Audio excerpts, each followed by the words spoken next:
नमस्ते दोस्तों। कुहू की रसोई में मैं सरिता आप सभी का स्वागत करती हूँ। दोस्तों, ये चीज पुल देख रहे हैं आप? ये क्रिस्पी चीजी पटेटो बॉल्स बच्चे हो या बड़े सभी को बहुत पसंद आएगी। तो आप भी बनाइए इसे आसानी से। तो इसे बनाना बहुत ही आसान है। चलिए शुरू करते हैं रेसिपी को। तो यहाँ पर हमें चाहिए पटेटोज। तो यहाँ पर हमने 4 मीडियम साइज के पटेटो लिए हैं। इनको हमें छील लेना है। तो सभी पोटैटोज को हम छील लेंगे। फ्रेंड्स, अगर आप हमारे चैनल पर नए हैं, पहली बार विजिट कर रहे हैं, तो ऐसी ही अच्छी अच्छी और वेज रेसिपी के लिए स्पेशली हमारे चैनल को जरूर सब्सक्राइब करें। तो यहाँ पर देखिए, हमने सभी पोटैटोज को इसी तरीके से छील कर रेडी कर लिया है। अब इन्हें धो लिया है। धोने के बाद हमें इन्हें कट कर लेना है। तो कट हम बिल्कुल छोटे छोटे टुकड़ों में करेंगे, बड़े टुकड़े बिल्कुल भी नहीं करेंगे। जो पोटैटो खराब है उसे हमने निकाल दिया है। आपके अगर सही है तो आप सही को काट लीजिए। अब यहाँ पर बिल्कुल पतले पतले स्लाइसेस करने से क्या होगा, हमारे पोटैटोज जो हैं बहुत ही जल्दी बॉइल्ड हो जाएंगे। फ्रेंड्स, अगर आप हमारी वीडियो को कहीं और से देख रहे हैं, इंडिया से बाहर से देख रहे हैं, तो आप सबटाइटल चेक कर सकते हैं। यहाँ पर मैंने 10 से 12 लैंग्वेजेस में सबटाइटल्स ऐड किए हैं। तो आप किसी भी लैंग्वेज में इसे देख सकते हैं। यहाँ पर देखिए, हमने सभी पोटैटोज को कट कर लिया है और एकदम पतले पतले स्लाइसेस रेडी है। यहाँ पर हमने पानी को बॉईल होने रखा है। इसी के अंदर हमने पोटैटोज के स्लाइसेस ऐड कर दिए हैं। इसे बॉईल होने देंगे। तो देखिए, पोटैटोज जो है 3 से 4 मिनट में ही बॉईल हो जाते हैं, उससे कम ही समय लगता है। अब यहाँ पर देखिए, पोटैटोज बॉईल हो गए हैं, ठंडे हो गए हैं। इन्हें हमने मैशर से अच्छे से मैश कर लेना है, जिससे कि इसमें एक भी टुकड़ा बड़ा नहीं रहेगा। तो देखिए, सभी पोटैटोज को अच्छे से मैश कर लिया है हमने। अब यहाँ पर हमने प्याज, शिमला मिर्च और गाजर को बारीक बारीक कट कर लिया है और साथ ही में बारीक कटा हुआ धनिया भी ऐड कर दिया है। लाल मिर्च पाउडर, भुना हुआ जीरे का पाउडर, काली मिर्च का पाउडर और यहाँ पर लिया है हमने चाट मसाला और टेस्ट के अकॉर्डिंग नमक। यहाँ पर डाला है हमने चावल का आटा। अब इसे अच्छे से हल्के हाथों से हमें मिक्सअप कर लेना है, जिससे ये डो फॉर्म में आ जाए। तो यहाँ पर इसे हमने धीरे धीरे से इसी तरीके से मिक्स करते हुए इसका डो प्रिपेयर कर लेंगे। बहुत ही आसानी से डो इसका बनके तैयार हो चुका है। अब इसमें से हमें इस तरीके से पोर्शन को लेना है। जितने बड़ी साइजेस में आपको बनाना है उस तरीके से आप ले लीजिए और इसे फ्लैट कर लीजिए हाथों से। बहुत ही आसानी से फ्रेंड्स ये हो जाता है। और यहाँ पर अंदर इसके हम रखेंगे चीज क्यूब। आप ग्रेटेड चीज का भी इस्तेमाल कर सकते हैं। तो देखिए, इसे कवर अप करके हमने बॉल्स तैयार कर ली हैं। इसी तरीके से हमें सभी बॉल्स को रेडी कर लेना है। बहुत ही आसानी से फ्रेंड्स ये रेसिपी बनती है और खाने में एकदम टेस्टी होती है। तो आप भी अपने बच्चों को खिलाइएगा और सभी के लिए बनाइएगा। सबसे जल्दी बनने वाली रेसिपी है और खाने में भी बहुत ही टेस्टी है। अगर आपको हमारी आज की रेसिपी पसंद आती है तो लाइक, शेयर और सब्सक्राइब करना बिल्कुल मत भूलिएगा। अपने दोस्तों के साथ जरूर शेयर करिएगा। तो यहाँ पर सभी बॉल्स को हमें इसी तरीके से प्रिपेयर कर लेनी है।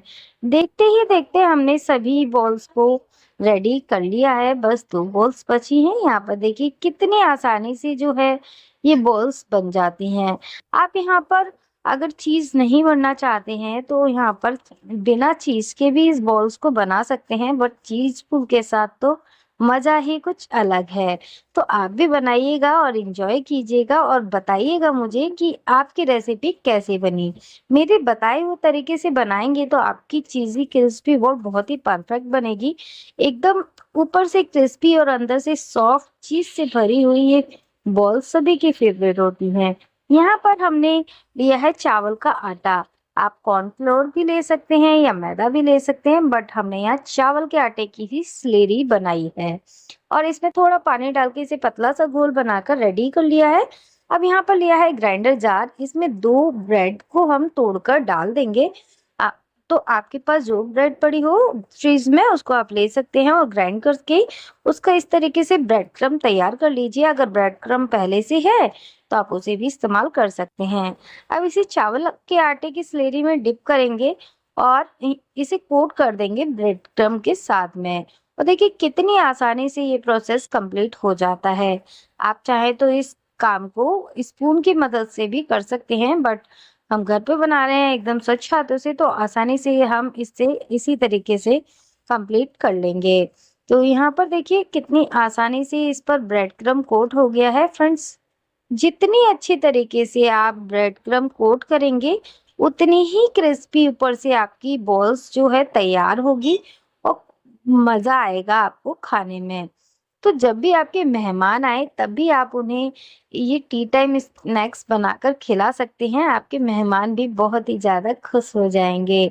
तो आप अपने स्पेशल मेहमानों को कब खिला रहे हैं? कमेंट बॉक्स में ज़रूर बताइएगा। और अगर आपको कोई और रेसिपी जाननी है, तो उसे भी कमेंट बॉक्स में लिखना मत भूलिएगा। मैं आपके लिए सभी तरीके की इंडियन वेज रेसिपीज़ ज़रूर लेकर आऊँगी जो आप लोगों को पसंद है। यहाँ पर इसी तरीके से हमें सभी बॉल्स को रेडी कर लेना है और देखिए कितनी आसानी से जो है हमारी बॉल्स इस तरीके से बनकर तैयार हो गई है। फ्रेंड्स, मैं आप लोगों को फिर से बता दूं, अगर आप हमारे चैनल पर नए हैं तो प्लीज़ प्लीज़ हमारे चैनल को ज़रूर सब्सक्राइब करिए और हमें इसी तरीके से मोटिवेट करते रहिए अच्छे-अच्छे कमेंट्स करके। यहाँ पर सभी बॉल्स तैयार हैं। हमने पैन लिया है, पैन में डाला है ऑयल। ऑयल को जो है हम गरम कर लेंगे। ऑयल जो है मीडियम गरम है अभी। इसमें सभी बॉल्स को इस तरीके से एडजस्ट कर देंगे। जितनी बॉल्स एक बार में परफेक्ट आती हैं उतनी बॉल्स आप ट्रांसफर कर लीजिएगा। आप जिसमें भी फ्राई कर रहे हैं, कढ़ाई या पैन में। तो यहाँ पर देखिए चम्मच की सहायता से आपको ऑयल जो है ऊपर डालना है, जिससे जो बॉल्स है ऊपर से भी अच्छे से क्रिस्पी होना स्टार्ट हो जाए। पर थोड़ा-सा ब्रेड क्रम्ब जो है इसका निकलता है, लेकिन बॉल्स जो है बहुत ही क्रिस्पी और परफेक्ट बनकर तैयार होती है। आप इस बॉल्स को जब फ्राई करें तो मीडियम फ्लेम पर फ्राई करें, जिससे कि अंदर तक से एकदम अच्छे से हमारी बॉल्स पक जाए। वैसे तो आलू एकदम परफेक्ट बॉइल्ड थे, लेकिन इसमें हमने चावल का आटा, वेजीज डाले हैं, तो इसे मीडियम फ्लेम पर सेकना बहुत ज़्यादा अच्छा रहेगा। यहाँ पर हमने मीडियम फ्लेम पर इसे फ्राई कर लिया है। देखिए ये फ्राई हो गए हैं, बहुत ही ज़्यादा टाइम इसे बिल्कुल भी नहीं लगता है। 2 मिनट भी नहीं लगते हैं और ये फ्राई होकर रेडी हो चुकी है। और देखिए इसी तरीके से हमने यहाँ पर बाकी बची हुई बॉल्स को भी फ्राई कर लिया है। गैस की फ्लेम को एडजस्ट कर लेंगे। अगर बहुत ज़्यादा हाई है तो उसे मीडियम कर लेंगे। जैसे ही टेम्परेचर हाई हो जाता है लगातार जलाने से, तो हमने यहाँ पर इस समय गैस की फ्लेम को लो कर रखा है, लेकिन फिर भी टेम्परेचर काफ़ी ज़्यादा है और इसे हमने फ्राई कर लिया है इसी फ्लेम पर। और देखिए हमारे परफेक्ट बॉल्स जो हैं बनकर तैयार हो चुकी हैं। इन्हें भी हम निकाल लेंगे। सभी बॉल्स रेडी हैं। अब इन्हें सर्व करिए अपनी मनपसंद चटनी के साथ। फ्रेंड्स, चटनी की रेसिपी अगर आपको चाहिए तो एंड स्क्रीन पर मैंने लगाई हुई है, आप वहां से चेक कर सकते हैं। बहुत ही टेस्टी लगती है ये चटनी इस रेसिपी के साथ और सभी के साथ परफेक्ट है। तो आप इस चटनी की रेसिपी को जरूर देखिएगा। अगली रेसिपी आपको कौन सी देखनी है वह भी जरूर बताइएगा। देखिए इसका चीज पुल मैं आपको पास से दिखा रही हूँ। कितना अच्छा चीज पुल इसमें निकल कर आया है। इसे खाया है हमने इस टमाटर की चटनी के साथ। आप भी खाइए, एंजॉय कीजिए, अपने फैमिली को खिलाइए। अच्छी लगे वीडियो तो लाइक शेयर सब्सक्राइब जरूर करिए। बेल आइकन को भी प्रेस जरूर कर दीजिएगा। चलिए फिर मिलते हैं। Bye bye.